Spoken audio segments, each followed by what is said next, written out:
Hi hello नमस्कार. तर मी सोनाली. कशा आहात? मस्त मजेत ना. तर थंबनेल पाहून तुमच्या लक्षात आलंच असेल की मी आज काय बनवणार आहे.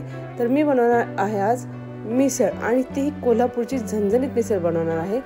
तर त्यासाठी लागणारं साहित्य पाहूयात आपण. तर इथे बघा, सर्वात प्रथम मी रात्री काल सकाळी ही मोडाची मटकी मी भिजत घातली होती. थोडंसं कोमट पाणी केलं होतं आणि त्यात ती भिजत घातली होती. आणि दुसऱ्या दिवशी सकाळी ती मटकी छानपैकी धुवून एका उपकरण जे असतं आपलं त्याच्यामध्ये बांधून ती पुरणाच्या चाळणीमध्ये ठेवली होती ती जेणेकरून तिला छान असे मोड येतील. तर तुम्ही पाहू शकता मटकीला मोड किती छान आलेले आहेत. आणि जर आपण मिसळ करायची म्हटलं तर सगळ्यात मेन गोष्ट म्हणजे लागते ती आपल्याला मोड आलेली मटकी. तर हे पाहू शकतात किती सुंदर मोड आलेले आहेत.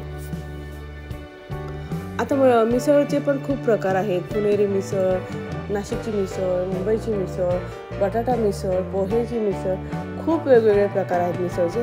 पण आज आपण स्पेशल बनवणार आहोत कोल्हापूरची झणझणीत मिसळ पाव. तर हे बघा, इथे छानपैकी मटकीला मोड आले आहेत असे खूप मस्त आले. आणि एकच रात्र ठेवले होते फक्त मी ते. सकाळी बांधले आणि संध्याकाळच्या वेळेलाही करायला घेतली होती. पाहू शकतात. म्हणजे आदल्या दिवशी सकाळी मी भिजवले, संध्याकाळी ती मटकी स्वच्छ 2-3 पाण्याने धुवून एका उपकरणामध्ये ती बांधून चाळणीमध्ये झाकून ठेवली होती की जेणे तिला उबदारपणा येईल असा. आणि सकाळी बांधले आणि संध्याकाळी लगेच तिला मी मिसळ करायला घेतली. तर पहा किती छान आणि मोठे मोड आलेले आहेत असे. आणि ही जी मटकी आहे ती गावरान मटकी आहे. हे पाहू शकता. तर आता इथे जेवढी मिसळ मटकी लागणार आहे तेवढीच मी घेणार आहे. ती छानपैकी अशी धुवून घेतलेली आहे आणि तिला थोडीशी हळद आणि थोडंसं मीठ टाकून तिला आपण छानपैकी अशी शिजवून घ्यायची आहे. पण ती शिजवण्याचं प्रमाण पण जास्त तिला शिजवायची नाही आहे. आपल्या बोटावरती नाही नुकती अशी कुस्करली जाईल एवढीच तिला शिजवायची. त्या मटकीचा जास्त गाळ करायचा नाही आहे आपल्याला. हे एका बाजूने मटकी शिजत घातलेली आहे आणि दुसरीकडं जे आपल्याला मिसळसाठी मसाला लागतो त्याची तयारी करत आहे. तर त्यासाठी सर्वात प्रथम मी इथे कांदा चिरून घेतलेला आहे. तर इथे पाहू शकता. आता मसाल्यासाठी लागणार आहे आपल्याला सुकं खोबरं, तेही किसलेलं, कांदा, कोथिंबीर, लसूण आणि 1 ते 1.5 टोमॅटो. आता हे छानपैकी इथे बघा मटकी आता आपली शिजलेली आहे, पाहू शकता. आणि ही आपल्याला 60 ते 70% शिजवायची आहे, जास्त शिजवायची नाही. जास्त शिजवली तर तिचा जास्त असं गाळ होईल. तर नाही, आपल्या बोटाच्या कुस्करली जाईल एवढीच तिला शिजवायची आहे. तर आपली मटकी इथं शिजून झालेली आहे. तर आता एका बाजूला आपण मसाल्यासाठी वाटण काढले ते आपण छानपैकी असं परतून घेऊया. तर सर्वात प्रथम इथं परतणार आहे मी सुकं खोबरं. आणि हे आपल्याला मंद आचेवरतीच भाजायचं आहे. जास्त गॅस मोठा केला तर ते जळण्याची शक्यता आहे, म्हणून ते छानपैकी थोडंसं तेल टाकून आपल्याला ते गुलाबी रंगावरती असं भाजून घ्यायचं आहे.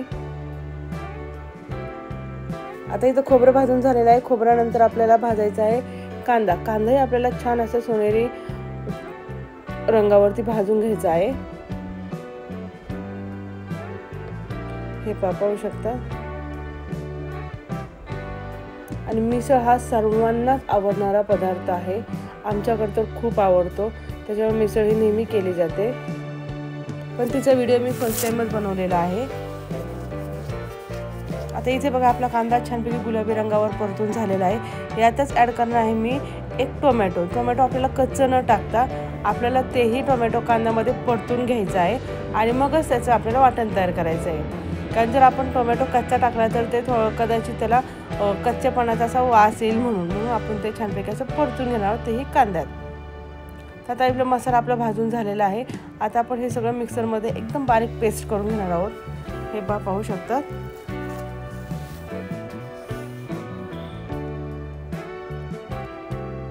जेवढा तुम्ही मसाला छानपैकी भाजता ना तेवढी त्याला टेस्ट ही छान येते. हे पहा, आता इथे आपला मसाला छानपैकी वाटून झालेला आहे. आणि एक थोडंसंच पाणी टाकून वाटण ते करायचं आहे आपल्याला, जास्त पाणी टाकायचं नाही आहे. तो पहिलीकडे एका कढईमध्ये मी तेल गरम करण्यासाठी ठेवलं होतं. आता मिसळ म्हटलं की त्याला आपला कढीपत्ता आलाच पाहिजे, कारण कढीपत्त्याचा जो वास असतो तो खूप छान असतो. तर हे पहा, इथे ह्या तेलामध्ये मी कढीपत्ता, जिरं, मोहरी आणि कांदा छानपैकी परतून घेणार आहे.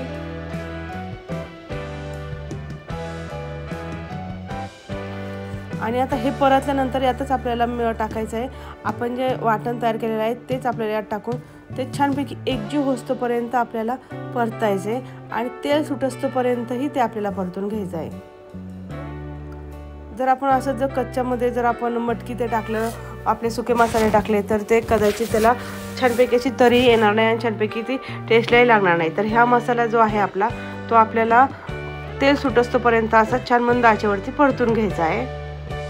हे पाहू शकतात आता हा मसाला तेल सोडायला लागलेला आहे थोडा थोडा।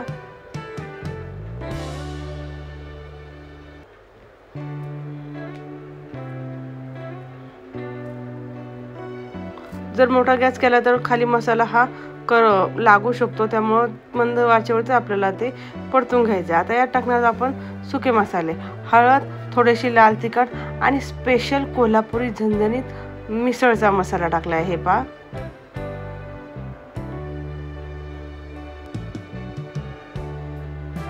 छानपैकी असा रंग पण आलेला आहे आणि वास खूप छान सुटलेला आहे, कारण मी यासाठी वापरला आहे कोल्हापुरी मिसळचा मसाला वापरलेला आहे की जे करून मी तो दुकानातून घेऊन आली होती मिसळ बनवायचा म्हणून। आता आपण जी मटकी आणि जे मटकीचं पाणी होतं ते जे साईडला काढलं होतं ते आता आपल्याला ॲड करून छानपैकी अशी त्याला एक उकळी घेऊन यायची।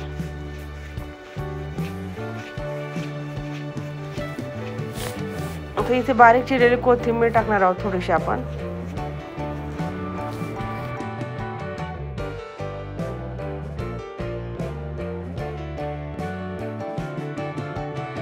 मसाला परतून झालेला आहे त्यात आपण टाकलेला आहे थोडीशी कोथिंबीर टाकल्यानंतर खूप छान त्याला एक टेक्स्चर येतं आणि वासही खूप छान येतो, खायलाही खूप टेस्टी आणि चविष्ट लागते। हे पहा छानपैकी मसाला परतला आहे। आता आपण जी मटकी शिजवून घेतली होती ती यात टाकून आपल्याला 1 ते 2 उकळी करून घ्यायची आहे आणि आपल्याला जेवढी क्वांटिटी हवी आहे, जास्त पातळही नाही आणि जास्त घट्टही नाही, एवढ्या प्रमाणात आपल्याला मेजरमेंट करून पाणी त्यात टाकायचं आहे। आता मटकी शिजवताना थोडं पाणी जास्त टाकायचे जेणेकरून त्या मटकीचा आणि त्या पाण्याचा एकजीव होईल म्हणून। जर तुम्ही मटकीत पाणी थोडं टाकलं तर तुम्हाला वरून ॲड पाणी करावं लागेल, पण आपण जास्त ॲड पाणी न करता आपण त्यातच आपण ते मटकी शिजवताना थोडंसं जास्त करायचं पाणी। थोडक्यात आपण चिकन शिजवताना कसं पाणी थोडं जास्त टाकलं की त्याचा पिवळा रस्सा तयार होतो, तसंच याचं पण आहे। मटकी शिजवताना आपण जर जास्त पाणी टाकलं तर ते मटकीचं पाणी जास्त होईल आणि त्या पाण्याला एक वेगळंच चव लागते। हे पहा आता इथे आपली छानपैकी मिसळ केलेली आहे आणि चवीनुसार आपण त्यात टाकणार आहोत मीठ।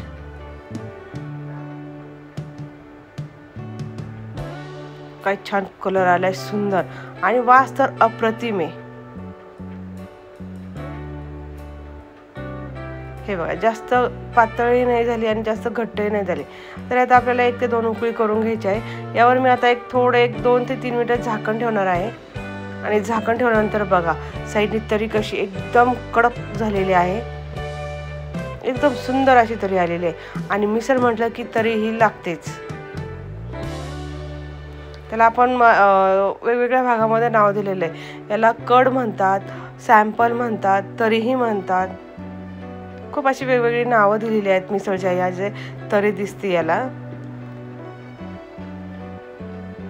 पण जोपर्यंत मिसळला तरी येत नाही तोपर्यंत मिसळ खाऊ वाटत नाही। तर इथे आपली मिसळ करून झालेली आहे, गॅस मी बंद केलेला आहे आणि आता आपण करणार आहोत आपली मिसळची ताट तयार करणार। तर एका बाजूला मी इथे लिंब कापून घेतलेली आहे, एकदम बारीक कांदा चिरून घेतलेला आहे आणि एक वाटी बारीक कोथिंबीरही चिरून घेतलेली आहे। हे पाहू शकता।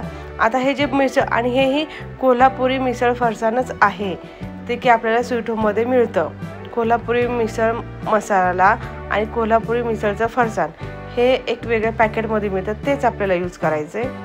हे पाहिजे आता मी इथे जेवढं लागते आपले एक मिसळ तयार करत आहे। या वाटीमध्ये आता मी कोल्हापुरी मिसळचा फरसाण घेतलेला आहे आणि त्यातच आता आपण आपली मिसळ ॲड करणार आहोत। हे पहा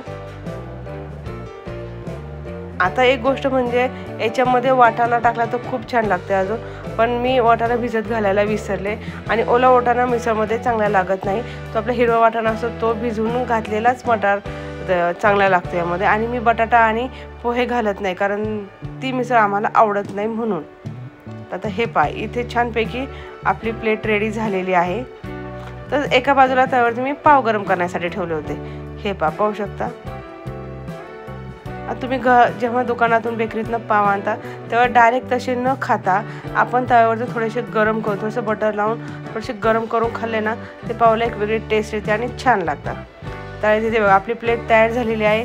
वरती थोडासा कांदा टाकलेला आहे, थोडीशी कोथिंबीरही टाकलेली आहे. एक नंबर झालेली आहे मिसळ आणि पावही गरम केलेले आहेत.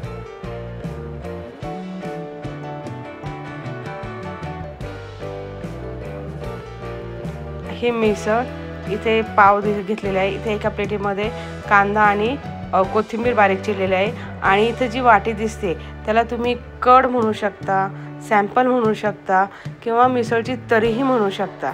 प्रत्येक भागात तिकडे वेगवेगळी नावं आहेत. त्यानुसार ही आता आपली छानपैकी कोल्हापूरची झणझणीत मिसळ झालेली आहे.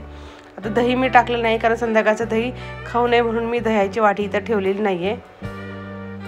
संध्याकाळचं दही खात नाही म्हणून मी इथं दही घेतलेलं नाही आहे. हे पहा कशी झालेली आहे आपली मिसळ. एकच नंबर झालेली आहे टेस्टलाही. आता सर्वात प्रथम मी इथे टेस्ट करून पाहते. वरनं लिंबू टाकलेला आहे आणि पहा तर इथे बघा वेदांत आणि सोहम छानपैकी मिसळपाव खायला रेडी झालेले आहेत. त्यांचं सकाळपासून चालू होतं मिसळपाव खायची आणि बाहेरची मिसळपाव मला जास्त खायला आवडत नाही आहे म्हणून म्हटलं आज घरीच प्लॅन करायचं. तर दोघंही अगदी मनमुरादपणे छान आनंदाने खात होते. जेव्हा आपली मुलं एखादी गोष्ट आपण केलेली आनंदाने खातात ना तेव्हा आपल्या कष्टाचं चीज होतं. अशा पद्धतीनं खूप छान टेस्टला झालेली आहे मिसळ. तुम्हीही नक्की करून बघा, तुम्हाला हे नक्की आवडेल आणि रेसिपी अगदी सोपी आहे, जास्त काही तिला त्रास नाही आहे, त्यामुळे खूप छान होईल मिसळ. तुम्ही नक्की करून बघा. ही आता हे बघा दोघं एकदम छान अगदी मन लावून मिसळपाव खात आहे आणि मलाही मिसळपाव खूप आवडतो. आम्ही कुठे बाहेर गेलो तरी पण मिसळपाव ही आवडीने खात असतो. मस्त लागते मिसळपाव खायला आणि आपल्या इकडचं खाणं म्हणजेच हे छान असं आणि पोटही भरतं मस्तपैकी. तर बघा किती सुंदर दिसते. प्लेट पण अगदी छानपैकी तयार केलेली आहे, सजवलेली आहे. जर ही मिसळपावची रेसिपी तुम्हाला आवडली असेल तर लाईक करा, शेअर करा आणि हो तुम्हाला कुठली मिसळ आवडते ते कमेंट करून नक्की सांगा आणि चॅनलला सबस्क्राईब करायला विसरू नका. लवकरच भेटू पुढच्या ब्लॉगमध्ये. तोपर्यंत बाय बाय.